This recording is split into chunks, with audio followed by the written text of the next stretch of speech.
주사법 김용환이 알려드립니다. 시장 공략주 공개. 김용환의 주식 사는 법 주사법.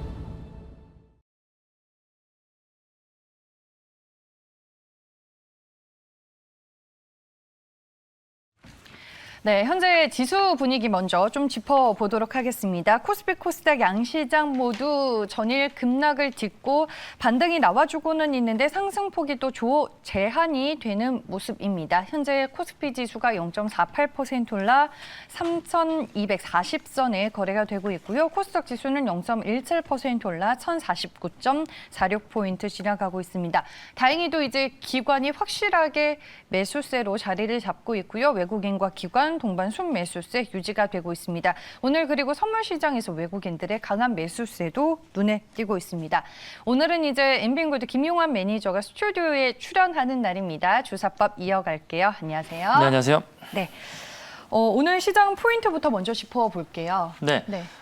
일단 어제 좀 많이 놀라셨을 것 같아요. 시청자분들 어제 시장 조정이 좀 나오면서 중국발 이슈가 좀 있었고 또 전체적인 또 기관 외국인들 매도로 인해서 시장 조정이 좀 나왔는데 일단 어제 미국장이 반등세가 좀 나오고 다시 한번 사상 최고치를 달성을 했습니다.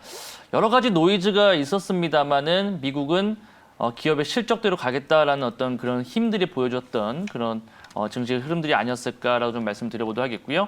일단은 테슬라가 굉장히 큰 호실적과 또 서프라이즈한 실적을 발표를 하면서 전반적인 어떤 테크 기업들에 대한 또 기술주들에 대한 이런 부분들을 상승을 좀 이끌어놨던 부분들이었고 또 이제 이번 주에 있을 애플이라든지 알파벳 같은 이런 대형 기술주들에 대한 또 실적이 발표가 좀 예정되어 있는 흐름들이기 때문에 아무래도 지금 흐름들로 봤을 때는 미국 증시에 대한 어떤 방향성은 우상향으로 좀 갈 수 있지 않을까 좀 말씀을 한번 드려보도록 하겠습니다. 어쨌든 여러 가지 노이즈들이 있었습니다만은 실적에 대한 모멘텀을 가지고 미국 증시는 끌고 가겠다라는 의지가 보였던 부분들이었기 때문에 당분간은 추세 상승이 좀 나오지 않을까 좀 말씀을 한번 드려보도록 하겠고요. 그 다음에 이제 어제 나왔던 이슈들이 사실 중국 증시의 급락이었단 말이죠. 그러니까 중국의 사교육 규제에 대한 이런 흐름들에 따라서 교육주들에 대한 급락세가 사실은 중국 증시를 하방을 좀 이끌었던 부분들이었는데 거기에 이제 미중 간의 또 갈등에 대한 부분들 사실 어제 이제 미국 국무부 부장관하고 이제 중국의 왕이 외교부장하고 이제 만나가지고 이런저런 또 협상에 대한 얘기를 했었습니다만은 사실 접점을 좀 찾지 못했고 상대방의 또 비난과 이런 부분들을 진행을 하면서 미중 간의 갈등이 다시 한번 또 심화되는 것이 아니냐 이런 부분들로 인해서 시장에 또 다시 불안 심리를 진행하는 어떤 흐름들이었는데 사실 미중 간의 갈등 저는 이 부분들이 사실 시장의 조정을 이끌 수도 있다라고 생각을 합니다. 과거에도 그랬던 부분들이 있었고 사실 그동안 시장이 많이 올라왔던 부분들에서 하락에 대한 명분을 계속적인 부분을 찾고 있었는데 미국 같은 경우는 이제 금리에 대한 부분들도 인플레이션이나 이런 부분은 충족이 되지만은 고용 부분들이 충족이 안 되다 보니까 하반기로 혹은 내년 초로 연기를 하겠다 이런 부분이 나왔었잖아요. 그러니까 계속적인 시장의 하락에 대한 어떤 명분을 찾고는 있는데 그게 지금 잘 안 된다는 거죠. 그렇다고 한다면 이번에 미중 간의 어떤 갈등적인 부분들이 하나의 또 하나의 불씨가 될 가능성도 우리가 배제할 수 없다. 그렇다고 한다면 개별 종목들 중에서는 실적주들 위주로 일단은 포트폴리오가 미국에서는 구성되고 있는 흐름들이기 때문에 실적주들의 어떤 장세가 이루어질 가능성이 높다고 판단이 되고요. 시장에 대한 어떤 흐름들 자체는 앞서 말씀드렸던 것처럼 아직은 수면 위로 올라온 부분들은 아니지만은 미국 간의 어떤 관세 철폐 이런 부분들이 계속적인 어떤 나오는 어떤 흐름들이라서 사실 이런 미중 간의 갈등적인 심화적인 부분들을 우리가 또 간과해서는 안 된다고 좀 말씀 한번 드려보도록 하겠습니다. 결론적으로 좀 말씀을 드리면 미국 증시 같은 경우는 어쨌든 우상향을 가긴 가는데 그 안에서도 이제 개별 종목들에 대한 실적주들, 테크 기업들 종목들만 가는 어떤 장세가 진행될 것이라고 판단이 되고요. 그다음에 증시에 대한 흐름들의 불안 요소는 미중 간의 어떤 갈등적인 부분들을 우리가 관심 있게 좀 지켜봐야 된다고 말씀 한번 드려보도록 하겠습니다. 국내 증시에 대한 흐름들을 우리가 본다고 하면은 역시나 개별 종목들에 대한 테마적인 장세가 계속 이루어지고 있는 흐름들이기 때문에 국내 증시의 포커스를 본다고 하면 개별 테마 종목들로 우리가 대응하시는 것이 맞다고 좀 말씀 한번 드려보도록 하겠습니다. 시장이 참 어려운 것 같아요. 많이 어려워요. 아니 이게 네. 뭐 테마도 너무 빠르게 돌아가고 맞아요. 오늘 이제 알체라 때문에 메타버스 관련주들이 좀 영향을 받는 거를 보니까 네. 이게 변수가 또 발생하게 되면은 관련주들이 무너지는 흐름들이 나오니까 좀 매매 기준을 어떻게 확실하게 잡고 가는지가 투자자분들 입장에서는 중요한 것 같아서. 그러니까 네. 지금 이제 시장을 저도 좀 풀어서 얘기를 했습니다마는 네. 이거를 어디다가 우리가 포커스를 맞춰놓고 봐야 될지를 굉장히 시청자분이 많이 궁금해하시고 굉장히 힘들어하실 수 있는 부분들인데 지수적인 부분들을 우리가 보게 되면은 사실 그렇게 별로 재미가 없어요. 그러니까 국내 같은 경우 오늘 같은 경우도 SK하이닉스 같은 이런 종목들이 호실적을 나왔음에도 불구하고 크게 뭐 지금 뭐 반응을 안 하는 부분들처럼 아니 근데 대형주들은 실적이 잘 나와도 주가가 전혀 반응이 없고 중소형주들은 실적이 잘 나오면 주가 반응과 함께 증권가에서는 뭐 일제히 목표 주가를 올려버리고. 그러니까 이게 뭐냐면 대형주들도 대형주 나름인데 일단 IT 대형주들이 사실 많이 못 가요. 실적이 나오면 예를 들면 삼성전자, SK하이닉스 실적이 나오면 오히려 빠지거든요. 요즘 같은 경우는. 그러니까 그거에 대한 부분들은 이미 실적이 반영돼서 움직였던 부분들이 있었기 때문에 그런 부분들이고 그다음에 뭐 여러 가지 그 또 2차 전지나 이런 쪽에 또 대형주들은 오히려 실적이 반응해서 움직이는 경우들도 있어요. 그러니까 어쨌든 지금은 시장에서 돈이 몰리는 섹터로 일단은 가서 시청자분들께서도 매매를 하시는 게 맞다고 좀 판단이 되고요. 어쨌든 지수에 대한 흐름들보다는 종목별로 계속적인 싸움이 이루어질 겁니다. 제가 계속 시황적인 부분들을 말씀드릴 때 매일같이 공통적으로 하는 이야기가 뭐냐면 지수 보지 말고 종목을 보자. 그러니까 숲을 보지 말고 나무를 보고 우리가 진행을 해야 되는 부분들이 뭐냐면 이게 하반기 때까지 진행될 겁니다. 그래서 지수는 어느 정도는 계속적으로 조금 상승에 대한 부분의 탄력도가 좀 많이 줄어들 거지만은 종목별에 대한 어떤 탄력도는 굉장히 커질 거거든요. 그래서 제가 계속 말씀드리는 테마적인 부분들에 대한 순환매적인 부분들 이런 부분들을 좀 시청자분들께서 좀 생각을 하시고 대응하시자라고 좀 말씀 한번 드려보도록 하겠습니다. 네, 알겠습니다. 그러면 바로 이제 시장의 특징들 업종으로 접근을 해보겠습니다. 메타버스 관련주 얘기로 넘어가 볼게요. 네. 오늘 이제 맥스트는 상장을 하면서 상한가를 기록하고 있고 반면에 이제 알체라는 메타버스 관련된 사업을 하고 있지 않다라는 공지를 내놓으면서 지금 네, 급락을 맞아요. 하고 있거든요. 근데 이게 지금 네. 알체라가 급락하는 게 물론 그런 공시에 대한 부분들도 있습니다만은 거기에 또 플러스로 이제 그냥 재료 소멸이죠. 그러니까 어떻게 보면은 메타버스 관련된 기업들이 맥스트 상장에 대한 어떤 부분들로 그런 어떤 기대감들로 사실 많이 올랐던 경우들도 있거든요. 근데 어쨌든 오늘 알체라 같은 경우 좀 시장이 충격이죠. 그러니까 뭐 시장에 대한 뭐 증권사들도 마찬가지고 시장 전문가들도 알체라에 대한 어떤 부분들을 봤을 때 메타버스 사업을 하고 있다라고 얘기하면서 방송에서도 많이 추천들을 했던 종목입니다. 근데 사실 저는 여러 가지 종목들을 많이 말씀드렸습니다. 알체라를 제가 소개 안 시켜둔 이유가 뭐냐면 메타버스 관련된 이쪽 AI 쪽에 이쪽 관련된 사업이 굉장히 미미했었어요. 그러니까 사업 보고서를 조금만 더 보게 되면은 이 본연의 어떤 기업의 사실 거의 이 사업적인 부분들이 최소한 관련 사업이 30% 정도 이상이 돼야지만 그 기업의 그 산업에 대해서 어느 정도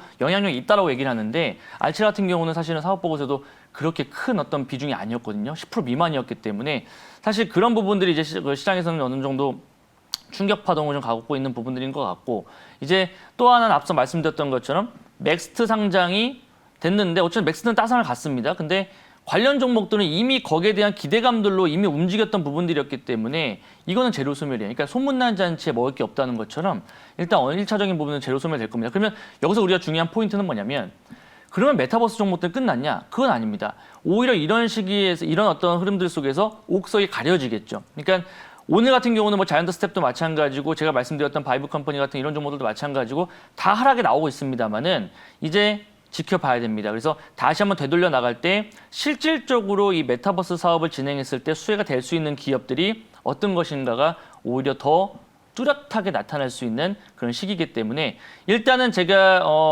지난주까지만 시청자분들에게 메타버스 관련 종목들을 말씀드리면서 약간 쉬었던 부분들도 일단 맥스 상장 이후에 다시 보자는 어떤 관점이었기 때문에 지금 만약에 보유하신 분들이라고 한다면 알체라나 이런 종목들은 사실 매도하는 게 맞고요. 그러니까 지금 자리에서는 뭐 차트도 깨졌고 뭐 지금 일단 기업의 내용들도 지금 악재적인 내용들이 나왔기 때문에 알체라 종목들은 빠지는 매도하는 게 좋다고 좀 말씀드리고 오히려 바이브 컴퍼니나 이런 종목들은 하락이 나왔기 때문에 일단 오늘 자리에서는 떨어질 칼날 잡을 필요는 없을 것 같고 한 2, 3일 정도 있다가 다시 바닥권에서 잡아서 좀 홀딩하는 전략이 좀 필요하지 않을까. 거기에 대한 타이밍은 제가 잠시 또 며칠 있다가 조사법을 좀 말씀드려보도록 할 테니까요.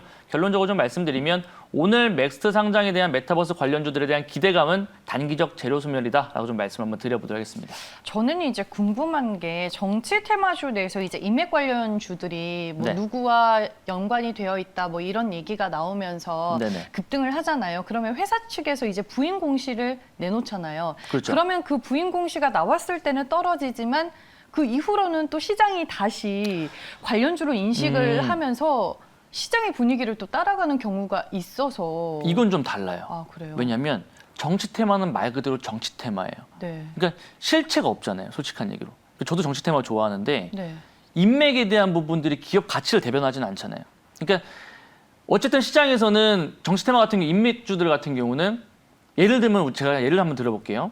안철수 관련 종목이라고 하면 딱 떠오르는 게 안랩보다는 사실 써니전자가 더 많이 떠올라요. 그러니까 관련이 없다 하더라도 시장에서는 그게 안철수 관련주라고 하기 때문에 올라가는 부분들인데 지금 메타버스 같은 경우도 시장에서 부인한다고 해서 정치 테마 똑같은 게 아니고요. 이거는 말 그대로 산업적인 영역인 거예요. 그러니까 기업에서 가치와 연동돼서 움직이는 부분들이기 때문에 이건 만약 기업 자체에서 우리는 메타버스와 상관없습니다. 그런 사업 하지 않고요. 그것이 이제 시장에서 우리가 기업에 대한 어떤 가치를 평가해 봤을 때 전혀 관련이 없습니다라고 발표를 해버리게 되면 이거는 말 그대로 거기에 대한 동료를 완전히 잃어버린 거예요. 그럼 이거는 정치 테마와 봤을 때 뭐 우리는 이건 급등 사유가 없고 뭐 이런 관련이 없다 이거와 비교해 본다는 거는 사실은 조금 많이 반대되는 부분들인 것 같아요. 그래서 일단은 정치 테마 같은 경우야 뭐 어쨌든 그런 어떤 부인을 한다 하더라도 시장에서 이건 대장주다라고 얘기하면 가는 경우들이 많은데 이 메타버스나 혹은 뭐 전기차나 이런 성장 섹터에 대한 이런 부분들에서 시장이 부인을 한다고 한다면 이건 말 그대로 완전히 동력을 잃어버린 거기 때문에 저는 알체라 글쎄요. 저는 개인적인 판단이지만 오히려 이건 매도하시는 게 맞고 다른 쪽의 메타버스 실질적인 수혜 종목들을 찾아보시는 게 오히려 투자에 도움이 되지 않을까 좀 말씀드려보도록 하겠습니다. 네, 알겠습니다. 메타버스 관련주들 먼저 진단을 해봤습니다. 다음 시장에서 또 특징적으로 볼 만한 업종과 섹터 뭐가 있을까요? 사실 오늘 많이 올라가진 않았는데 네. 전일 미국장에서 좀 크게 이슈가 됐던 게 테슬라였어요. 그러니까 테슬라가 지금 실적이 정말 2분기 실적이 서프라이즈하게 나왔고 사상 최초로 10억 달러를 돌파를 했다고 합니다. 그리고 전일 이제 글로벌 자동차 판매량 지표가 나왔는데 이게 또 좋았어요. 맞아요. 그러니까 네. 여러 가지로 방송 용어인지 모르겠지만 아다리가 좀 맞았어요. 그러니까 이런 부분들 봤을 때 테슬라가 지금 거의 뭐 그런 실적, 호실적을 발표를 하면서 이게 그냥 지나칠 게 아니고요. 그만큼 전기차 판매량이 증가를 했는데 이것이 전년 동기 대비해서 봤을 때 테슬라가 10배 정도가량의 호실적이거든요. 그러니까 이런 부분들을 본다라고 하면은 역시 전기차는 테슬라다. 그러면 국내 시장에서 2차 전지 관련 종목들이나 테슬라와 연관되어 있는 종목들. 제가 예전에도 SK이노베이션은 급락했을 때 말씀드렸던 것처럼 그것 팔고 차라리 SDI로 가자라고 얘기했던 것처럼 삼성 SDI가 사실은 이 테슬라하고의 가장 많은 협업을 하고 있고 비중이 큰 부분들이기 때문에 대형주에서는 삼성 SDI가 가장 유망하다고 판단이 되는 부분들이고요. 어쨌든 테슬라의 실적이 이게 피크가 아니라는 거죠. 그러니까 피크아웃이 아니고 오히려 이걸 발판으로 해서 향후의 성장성이나 더 갈 수 있는 부분들이기 때문에 국내 상장되어 있는 2차 전지나 전기차 관련된 종목들은 역시나 또 다른 재평가가 받을 거예요. 근데 오늘 같은 경우는 사실 정치 테마나 이런 종목들로 좀 수급이 몰리다 보니까 약간 묻히는 부분들인데 계속적인 우상향. 그러니까 지금 시장이 좀 약간 지지부진해도 신고가를 내는 섹터가 또 하나의 전기차거든요. 그래서 이 전기차 섹터에 대한 부분들 우리가 무시하지 말고 숨겨진 종목들도 찾아보자고 좀 말씀드려보도록 할게요. 일단 뭐 작은 종목에서는 제가 삼진 LND 말씀을 드렸던 것처럼 그런 종목들도 오늘 뭐 큰 상승은 아닌데 사실 큰 상승은 아닌데 지금 어쨌든 플러스를 좀 진행되고 있는 흐름들이거든요. 그래서 조만간 또다시 또 테슬라에 대한 어떤 이슈들과 또 전기차 이슈들 돌게 되면은 이런 관련 종목들 움직일 가능성이 높다고 판단이 되고요. 어쨌든 뭐 2차 전지 관련 종목들 관심 있게 보자. 그래서 오늘 잠시 후에 제가 주사법을 말씀드릴 종목도 이와 관련돼 있는 종목인데요. 저는 조금 더 나아가서 좀 더 성장성 있는 종목을 잠시 후에 좀 말씀을 드려볼 겁니다. 투자에 한번 참고해 보시면 좋을 것 같고요. 어쨌든 테슬라의 호실적, 국내에 미치는 영향 분명히 있을 거다. 그래서 2차 전지, 전기차 관련주 유심히 잘 지켜보자고 좀 말씀을 드려보도록 하겠습니다. 알겠습니다. 그래서 오늘 이쪽 섹터에서 한 종목을 골랐고 잠시 후에 그렇죠. 공략주로 소개해 드릴 거다라고 힌트를 주셨습니다. 그 종목 얘기는 잠시 후에 들어볼 거고요. 먼저 이제 종목 리뷰를 하겠습니다. 어제 네. 이제 소개해 주셨던 백산. 백산. 네. 목표가를 12,700원 드렸어요. 근데 요즘은 목표가가 거의 간당간당하게까지 갔다가 밀리는 부분들이라서 사실 우리 시청자분들께서도 이런 말씀 한번 드려보도록 할게요. 이거를 이제 제가 방송에서 말씀을 드리면 따라하시는 분들도 있고 아니면 관망하시는 분들도 계실 거예요. 근데 제가 항상 무료 방송에서 말씀드리는 게 뭐냐면 수익 났을 때 매도하시는 분이 사실 승자예요. 그러니까 왜냐하면 저도 전문가로서 지금 일을 하고 있습니다만 주가라는 게 1분 1초 혹은 어떻게 어떤 상황들 속에서 바뀔지는 모르는 거거든요. 그래서 사실 목표가 달성이 안 됐다 하더라도 시청자분들께서 적당하게 수익이 난다라고 한다면 물론 하루마다 이렇게 해서 5에서 한 10% 상의 수익이 나오게 되면은 짧게 뭐 절반이라도 챙겨주시는 게 맞아요. 그러니까 그런 부분들에서 한다라고 하면은 충분히 수익 날 수 있는 부분들이니까 자 어쨌든 백산 같은 경우도 어제 제가 공략하고 나서 12,450원 장중 9% 이상 급등이 나왔습니다. 그러면 매수한 가격 라인 때부터 대략 5에서 한 6% 정도가량의 수익권이 나왔는데 오늘 같은 현재 같은 경우도 뭐 지금 나쁘지 않아요. 차트 한번 잠깐 보여주시죠. 지금 보시게 되면 일단 동사의 투자 포인트는 두 가지를 제가 말씀을 드렸죠. 첫 번째는 뭐 정치 테마 관련된 부분들 말씀을 드렸었고 사실 이거는 사실 저는 그냥 참고용일 뿐이고요.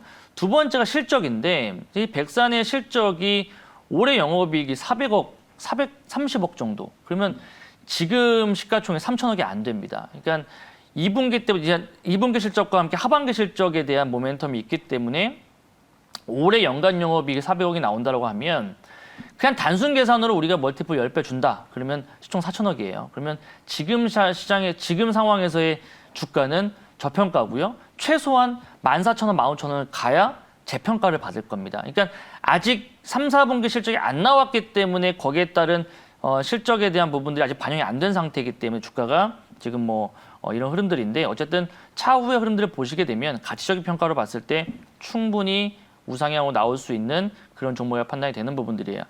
거기에 이제 조금만 더 뭐 상승 동력을 해준다고 하면 이 윤석열 관련주로 좀 엮여 있는 부분들이기 때문에 사실 거기서 좀 더 빠르게 또 오버슈팅이 나올 수 있는 어떤 모멘텀이 있으니까 그래서 관심 있게 보자고 좀 말씀드리고요. 일단은 일봉상 봤을 때 고점 돌파입니다. 그죠? 일단 고점 돌파예요. 어제 글쎄요 12,450원 찍고 내려오긴 했습니다만 수급이 굉장히 강했었습니다. 그때 뛰어 올라갈 때. 그래서 좀 아쉬운 부분들은 어제 종가상이 12,000원을 돌파시켰다고 한다면 더욱더 좀 좋은 그림이 나왔었겠지만 일단 오늘 장중에 마이너스권 살짝 지금 주면서 다시 12,000원을 돌파 시도하고 있기 때문에 목표가 12,700원 라인 때 저는 유지를 한번 해보도록 하겠고요. 일단은 12,700원 돌파가 되면 차후에 제가 또 목표가 상향을 또 시청자분들께 말씀드릴 겁니다. 그래서 관심 있게 지켜보자고 좀 말씀드려보도록 할게요. 그동안 올라가지 못했던 이 마의 벽 12,000원 라인대를 지금 한 4-5번째 지금 돌파 시도를 하고 있는데 어제 거래량이 실리면서 일단은 매물대를 건드려 놨거든요. 그럼 오늘 자리에서 한번 다시 한번 12,000원 안착을 시켜주면 충분히 목표가는 달성될 수 있겠다라고 좀 말씀을 드려보도록 하겠습니다. 네, 알겠습니다. 백산 홀딩하자라고 의견을 주셨습니다. 저희 광명전기 제가 오늘 그 얘기하려고 반등하고 그랬어요. 있는데 네, 그 얘기하려고 했는데 네. 시청자분께서 이거를 네. 저도 그 유튜브를 오늘의 리뷰를 꼭 해드리고 싶네요. 그 모니터링을 하고 있는데 좀 안타깝죠. 그러니까 뭐냐면 제가 차트 한번 보여주세요. 보시게 되면은 이 종목을 선택을 했을 때 모멘텀 두 가지를 말씀을 드렸죠. 첫 번째가 이제 폭염 관련된 이제 그런 관련 전기 관련 종목으로 말씀드렸고 두 번째가 중기적인 패턴으로 봤을 때 이런 어떤 대선 관련된 정책, 원전 정책주로 말씀드렸단 말이죠. 근데 그러니까 이런 거예요. 제가 말씀드리고 나서 그날 당일날 미끄러진 게 아니고 말씀드리고 나서 다음날 거의 10% 가까이 급등이 나왔습니다. 갭상승 떠가지고 급등이 나왔는데 그러니까 이런 거죠. 그러니까 저도 목표가를 이거를 5,000원을 말씀드린 게 대선 바라보고 원전 정책주를 일단 포커스 맞춰놓고 여러분들한테 말씀드린 겁니다. 근데 일단은 단기적으로는 그런 부분들에서 충분히 수익 낼 수 있는 부분들인데 우리 시청자분들께서 또 그거를 조금 더 욕심을 부리다 보니까 아니면 또 저를 너무나 믿는 건지는 모르겠어요. 그래서 5,000원 라인대를 돌파를 못했기 때문에 뭐 저로서는 아직 할 말은 없는 부분들이지만 어쨌든 손절 라인대가 3,800원 드렸을 겁니다. 왜냐하면 이 직전 고점을 돌파하는 종목들은 손절 그 데드라인이 굉장히 짧아야 돼요. 안 그러면은 급락 나오게 되면 굉장히 크게 밀리는 경우들이 있기 때문에 3,800원 일단 이탈이 돼버렸기 때문에 원칙상은 손절이 맞는 겁니다. 근데 어쨌든 여러 가지 좀 아쉬운 종목이긴 합니다만 어쨌든 우리 시청자분들께 보유하신 분들은요. 대선 정책주로서도 또 원전 관련된 부분을 움직일 수 있는 흐름들이기 때문에 만약에 아직 보유하고 계신 분들이라고 한다면 조금 더 하단 라인대로 봤을 때 3,500원 선 정도를 마지막 데드라인 보시고 보유하고 계신다고 한다면 충분히 한 번 더 슈팅이 나올 수 있는 종목이라고 판단이 됩니다. 워낙 끼가 있는 종목이라서 일단은 현재 흐름들을 봤을 때는 그렇게 좀 시청자분들에게 말씀 한번 드려보도록 하겠습니다. 네, 알겠습니다. 광명전기 리뷰 감사합니다. 시간이 많이 지났네요. 바로 오늘의 공략주 만나볼게요. 네, 앞서 말씀드렸던 것처럼 시청자분들에게 이 2차 전지 관련된 부분들에서 제가 좀 더 나아가서 다음 테마가 될 수 있는 종목 말씀드릴 거예요. 그러니까 테슬라가 상승이 나왔을 때는 항상 움직이는 게 2차 전지 소재 양극재 관련된 종목들인데 아마 다음엔 요게 좀 되지 않을까. 정부 정책까지 있는 종목입니다. 현재가 바로 매수 한번 해보도록 할게요. 13,600원 매수하겠습니다. 영화테크 매수 한번 해보도록 할게요. 코드번호 265560이네요. 265560 영화테크를 매수를 한번 해보도록 하겠습니다.